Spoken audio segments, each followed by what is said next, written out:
Une manifestation aujourd'hui contre le RSI, alors qu'un rapport parlementaire sera remis à Matignon dans l'après-midi. Les artisans et commerçants descendent une nouvelle fois dans la rue. Gilbert Chevalier, expliquez-nous ce régime social des indépendants. Alors le RSI, c'est une caisse de sécurité sociale qui gère la protection sociale obligatoire des chefs d'entreprise indépendants et de leurs ayants droit. Au total, plus de 6 millions de personnes d'affiliés aujourd'hui.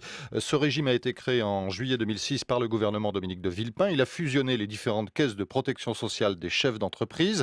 Depuis le 1er janvier 2008, le RSI assure aussi une mission d'interlocuteur social unique pour l'ensemble de la protection sociale des professions non salariées et non agricoles. Ces deux volets avaient pour ambition de faciliter les relations des professions indépendantes avec leurs organismes gérant leur protection sociale.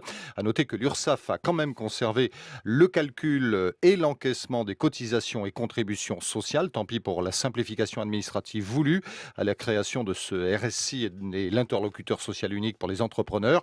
En 2013, 11 milliards d'euros de cotisations ont été encaissés, 17 milliards d'euros de prestations ont été dépensés par le RSI, régime en déficit donc. Et quel est le problème aujourd'hui avec ce RSI? Alors, des dysfonctionnements constatés par les affiliés conjugués au niveau de cotisation à payer. Le RSI est l'objet de très nombreuses critiques depuis sa mise en place. Erreurs dans les appels de cotisation, dossiers perdus ou encore intervention d'huissiers sur de fausses données. Absence d'appel de cotisation pendant plusieurs années conduisant à des poursuites sans motif ou de mauvaises surprises au moment de la retraite.